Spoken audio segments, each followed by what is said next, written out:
Cumprimentá-los a todos mais uma vez com a paz do nosso Senhor Jesus Cristo. Estamos aqui para darmos continuidade nos nossos ensinos, subsídios da palavra do Senhor, da nossa escola bíblica dominical.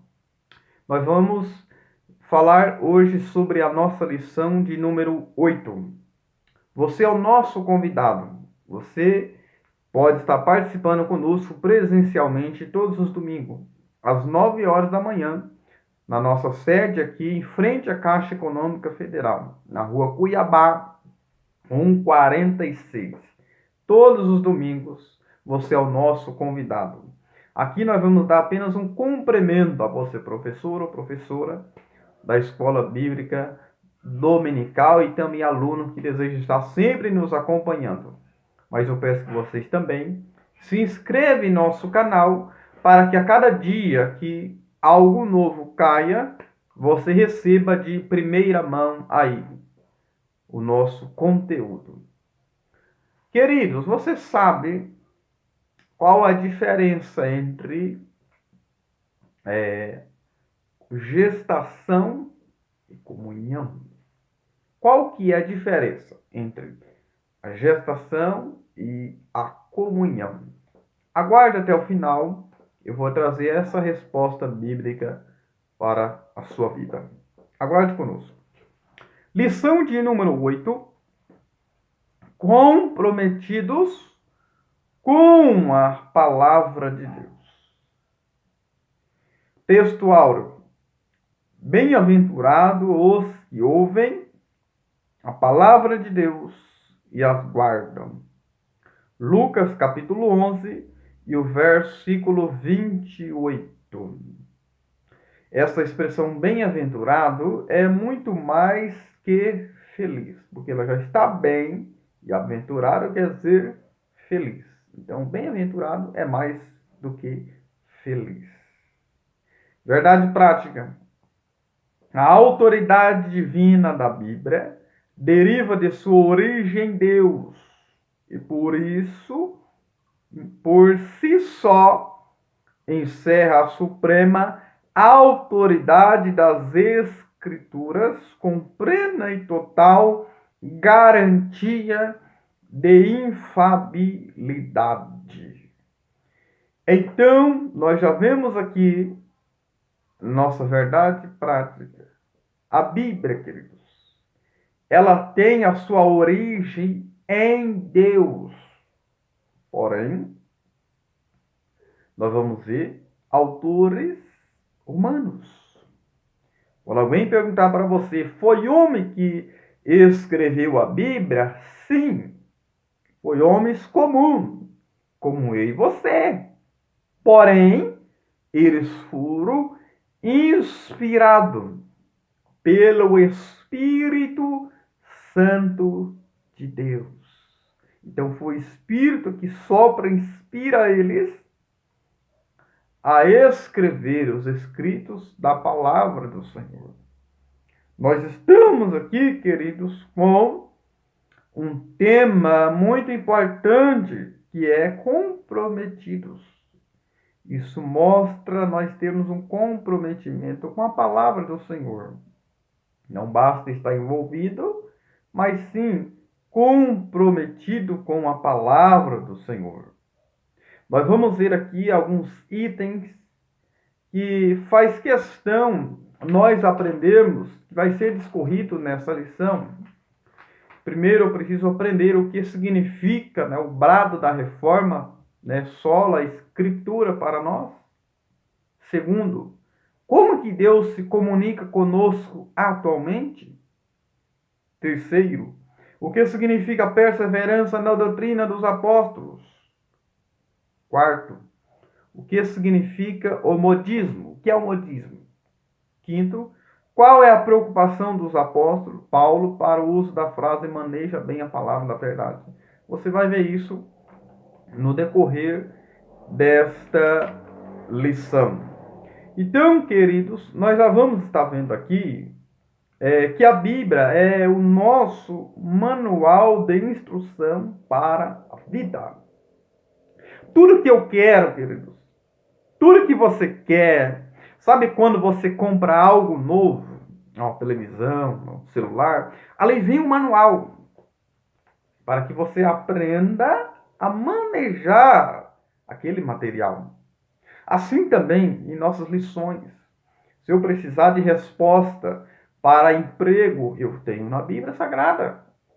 Se eu precisar de resposta, né, sobre um casamento, eu tenho na Bíblia Sagrada. Como viver um casamento feliz, está na Bíblia Sagrada. Se eu quiser uma resposta de uma cura, como receber a cura, está na Bíblia Sagrada. A Bíblia que é o nosso manual. Se eu quiser fazer uma viagem, onde está o manual? Na Bíblia Sagrada. Na palavra do Senhor mostra, tá? O que eu preciso. Ele é o nosso manual para a nossa vida. Para a salvação, na Bíblia Sagrada. Tudo que eu preciso está na Bíblia Sagrada. Que o Senhor Jesus chama de Escritura. Na verdade, você não vai ver essa palavra Bíblia, né? Na Escritura, mas você vai ver expressão Escritura e Palavra de Deus. Então veja, queridos, nós vamos ver que essa palavra ela tem poder. O poder da palavra é de Deus. Nós vamos ver isso com que Jesus venceu Satanás. Tá? Veja aqui em Lucas 4, veja só, o verso 12, porque todos os momentos ele foi vencendo com a palavra. Assim, quando ele vem com a palavra, Jesus vai vencendo com a palavra. E ele quis usar a palavra torcendo ali a palavra de Deus. Porque ele disse, né? Pisa, pula-te daqui abaixo. Né? Veja só. Mas ele esqueceu de continuar a frase que o Senhor guardaria, né, em todos os seus caminhos. Né? Quando obedecesse a palavra. Então vamos ver Lucas 4,12 diz. E respondendo Jesus disse, dito está. Veja só, não tentarás o Senhor teu Deus. Veja só, sempre Jesus, tanto em Mateus como em Lucas, inicia-se falando, escrito está. Mas aqui agora ele diz, dito está, ou seja, foi falado, foi verbalizado, foi soprado por Deus, foi dito, foi revelação. Então, eu preciso crer na Escritura e também no poder de Deus, e que foi verbalizado. Há muitos que estão sofrendo porque estão apenas crendo, tá? Somente de forma teórica. Também preciso crer no poder de Deus, tá? No poder de Deus. Nós vamos ver também que a Bíblia é chamada de espada do Espírito, em Efésios 6:17. Como que é essa espada? Nós vamos ver lá quando o rei Salomão, quando ele foi governar, qual foi a primeira coisa que ele pediu? Sabedoria. E qual foi a primeira causa de Salomão? Qual foi a causa que ele teve? Foi julgar um caso de duas mulheres. Ou seja, naquela época, queridos, não era fácil, não existia DNA. Duas mulheres. As duas mães ali foi negligente, as duas mulheres foi negligente. Porque uma deitou no filho e a outra, dormindo, fez com que a outra raptasse o teu filho. Tanto uma, tanto a outra foi negligente. E agora, como que Salomão ia descobrir qual que era o filho? E agora? E agora? Aí, o que ele falou? Pegue uma espada. Pegue uma espada. E foi para cortar o menino. Ou seja, a mãe que queria que, né, estivesse na mão da outra viva, foi aquela que usou de amor. Mas aquela mãe que queria que cortasse, né, e fez o papel para que cortasse ele, essa não mostrou amor, não mostrou compaixão, né, porque ela queria o filho morto. Agora, a mãe verdadeira queria o filho vivo, não importa onde ele estivesse, se ele estivesse com a outra, né, ela queria a vida do seu filho.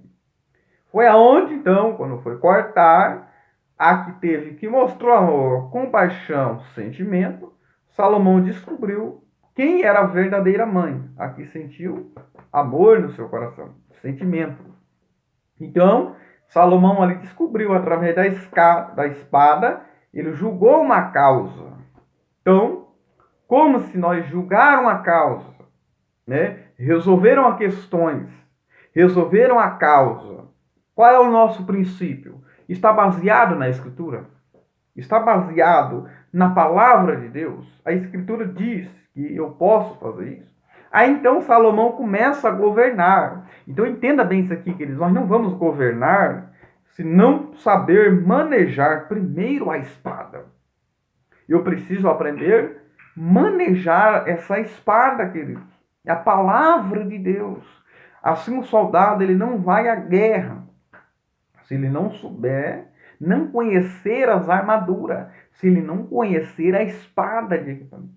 Assim também, vivendo dia de guerra, dia de batalhas, dias difíceis, precisamos usar essa espada, a palavra de Deus. Precisamos manejar essa palavra. Tá bom? Então veja, outra coisa aqui que eu quero que vocês entendam aqui é que precisa o conhecimento da palavra e também a graça de Deus. Tá? E a graça de Deus. Veja só o que Jesus disse lá em Mateus 22, o verso 29, diz assim: Jesus, porém, respondendo, disse: errais o homem, não conhecendo as Escrituras e nem o poder de Deus. Se nós conhecermos somente as Escrituras, nós estamos igual aos fariseus. Eles conheciam muito as Escrituras, mas eles não tinham o poder de Deus. Uma certa feita, quando a mulher foi tocar em Jesus, ele diz: alguém me tocou, porque eu reconheci, né, que de mim saiu virtude, poder. Porque Jesus tinha a Escritura, ele era a Escritura e também tinha o poder de Deus. Os fariseus só tinham as Escrituras. Eles carregavam as Escrituras, né, nos seus filactérios, nas vestimentas, né? Mas eles não tinham o poder de Deus. Então, é duas asas, o conhecimento e o poder de Deus. Pedro também diz a mesma coisa. Tá? Pedro diz para que crescermos no conhecimento e na graça do Senhor. Veja só, analisa comigo isso aqui, queridos. Porque se eu crescer somente em conhecimento, eu vou virar um formalista. Eu vou virar um formalista. Né? Um formalista, algo de forma, se prender em formas. Agora, se eu virar um que só tem a graça, eu posso virar um fanático. Tudo é o diabo, né? Tudo, espiritualizar tudo, né? Então, precisa essas duas asas. Assim como um avião, para estar bem, precisa ter as duas asas. As asas, elas nivelam, elas seguram o avião. Né? Se o avião tiver uma asa só, ele pende e cai. Assim também, se eu tiver só o conhecimento, eu vou pender, vou cair. Se eu tiver também só a graça, é um perigo, porque eu posso virar um fanático. Então precisa ter uma moderação nivelada, né? Nivelada. Vejamos então, nós vamos ver pela nossa leitura aqui, é o que Paulo vai dizer, né? É o que Paulo vai dizer, do 2 Timóteo 2:15, procura-te apresentar-te a Deus como obreiro aprovado, que não tem de se envergonhar, que maneja bem a palavra da verdade. Amém? Entendeu? Então veja, queridos, por quê? Porque o mundo está de olho em nossas palavras, atitudes, escolhas e obras. Veja, anote isso aqui comigo. Primeiro ponto, a Bíblia ela não contém, tá? Ela não contém a palavra. Conter algo que só está contendo ali, aqui já entra na teologia dos liberais, né? Liberalistas, né? Eles falam que a Bíblia só contém e contém outras partes também, que não faz parte do compêndio da Bíblia Sagrada. Está errado. Também a Bíblia não se torna a palavra de Deus, porque tornar fala de algo que saiu fora e voltou ao normal de novo. Não. ela não se tornou. E o que é a Bíblia, então? A Bíblia, ela é a palavra de Deus. Ela é a palavra de Deus. Então anote isso. Ela não se tornou, ela não contém, mas ela é. Hebreus diz, Hebreus 4:12, porque a palavra de Deus é viva e eficaz, mais penetrante do que qualquer espada de dois gumes. Ela faz divisão da alma e espírito, juntas e medulas, e é apta para discernir os pensamentos e as intenções do coração de cada um. Analisa comigo, queridos. Isso já aconteceu muitas vezes comigo. Às vezes você passa uma luta durante o dia, uma provação, tá? Você vai na igreja, o pregador está pregando, parece que ele sabia de tudo que você está passando. Não é. É porque a palavra, ela entra lá dentro. Ela vai no nosso emocional. Ela vai na divisão da nossa alma e espírito. Ela discerne. Então, Deus, ele fala através de pessoas, através dos vasos, né? A palavra do Senhor, ela toca, ela vai lá dentro. A palavra, queridos, porque a palavra tem poder. A ciência não tem poder de descobrir o que você está pensando, mas essa palavra, ela entra lá dentro. Ela tem poder. Então veja só. Porque a Bíblia, que é a nossa única regra de fé e esperança, como diz a nossa declaração de fé. Ela é infalível. Ela não é com os homens falíveis, não. Vamos ver que a autoridade, top 1, a nossa autoridade da Bíblia. Nós herdamos dos reformadores do século XVI, né? Inclusive foi até no ano aqui que teve o grande avivamento da Rua Azusa, né? É a sola escritura, ou seja, um dos 5 pilares da reforma protestantes por Martinho Lutero, né? E Zwingli, dentre outros, né? Reformadores protestantes que defendeu a escritura, a palavra do Senhor. Então veja, queridos, e os demais são que, como tradução, Novo Mundo, né, das Testemunhas de Jeová, os demais são que são tradição, são magistério, né, ainda que tenha a escritura, mas tem tradição, magistério, como a Igreja Católica Romana, Católica Ortodoxa. Então, não faz parte das escrituras inspirada pelo Senhor. A Bíblia é inspirada pelo Senhor, a palavra de Deus. Inspirada, só existe 66 livros. 39 no Antigo Testamento e 27 livros. Os demais são invenções, os demais são livros apócrifos, que quer dizer oculto e escondido, que foi escrito no período entre Malaquias, no período dos Macabeus, entre Malaquias e Mateus, aquele período de 400 anos, que Deus se fez em silêncio, não falou, nem por sonho, nem por visão, nem por Urim, nem por Tumim, nem por profeta. Então, se Deus não falou, como que eu vou escrever o que ele não falou?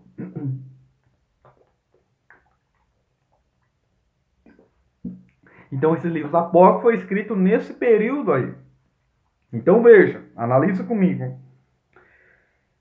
A Bíblia não é o que eu penso que influencia o texto. A Bíblia não é um achismo, tá? A Bíblia não é o que eu acho, não é o que eu penso. Anote isso. Não é o que eu penso que influencia o texto, mas o texto influencia o que eu penso. É diferente. É o texto que influencia o que eu penso, porque nós temos nossos fundamentos. Os teologia liberal, né, diz que ele contém a palavra, mas nós não, nós somos fundamentalistas. Nós cremos no fundamento da palavra das Escrituras. Tá? Os cessacionistas, né, os não pentecostais e dentre outros, eles nos atacam, né, que nós cremos no canão aberto, né? Não, mas são interpretações equivocadas. Quem são os cessacionistas? Aqueles que crê, né, que quando se fechou o canon, né, o canon da palavra, os milagres também já se cessaram. O Senhor não faz mais milagre. Isso é engano, isso é um fracasso, está fadado a fracasso. Nós queremos que os milagres continuem. Nós vamos ver aqui. E também, queridos, nós não precisamos de revelação, uma nova revelação, como de Maomé, Buda, e dentre outras coisas. Não. Não precisamos de algo novo, ou seja, de algo que vem para inovar. Não. Tudo que eu preciso já está na Bíblia Sagrada. Porque se eu creio nos primeiros capítulo e o 2, ou no primeiro e o 2, ou no primeiro, eu já preciso crer no restante da Bíblia. Se você crê no primeiro capítulo e o 2 de Gênesis, já é o suficiente para você crer nela ao todo. Porque a Bíblia diz que não podemos acrescentar e nem diminuir. Então veja, não existe uma nova real, eu tive um sonho, nova revelação. Não. Tudo o que nós precisamos já está revelado na Bíblia Sagrada. Terceiro ponto, nós não somos deístas. Não somos deístas. E o que o deísmo ensina? O que eles ensinam?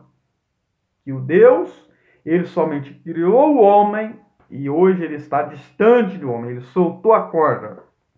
A expressão disso é como que eles pegam como um relojoeiro, né? Que dá corda ao relógio e esquece dele. Não. Deus não está distante do homem. Ele está perto de nós. Como diz Atos 17, 25. Podemos estar perto, ele está bem próximo do ser humano. Ele não está distante do homem. Ele está perto do homem. Basta termos essa fé, confiança, crendo no Senhor. Assim como você não vê o vento, mas você sente o vento. Nós vamos ver lá em Atos, capítulo 2, lá do verso 17 e o 18, diz assim, ó.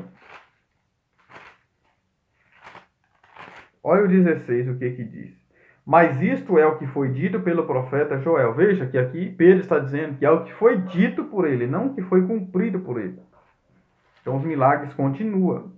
Que nos últimos dias, diz Deus, derramarei do meu espírito sobre toda a carne, e vossos filhos profetizarão, e os vossos jovens terão sonhos, visões, e os vossos velhos sonharão. Os jovens terão visões, os velhos sonharão sonhos. Então veja, é o que foi dito pelo profeta Joel, não o que foi cumprido por ele. Então os milagres não se cessaram, como diz o sensacionista, mas eles continuam, como vê através dos apóstolos, tá? Que eles tiveram como tópico 2 que diz o zelo pela doutrina, porque lá em Atos 2, 42 diz, e perseveraram na doutrina, ou seja, eles permaneceram na mesma doutrina já existente. E já estava existente. Já existia. Então eles deram continuidade na doutrina. O que é doutrina? É o ensino ou a instrução da palavra. Lá em Deuteronômio 32 diz, olha só, lá em Moisés já dizia, Moisés, que escreveu o Pentateuco, os 5 livros da Bíblia Sagrada, e diz assim, goteja minha doutrina como a chuva que cai à terra, como orvalho.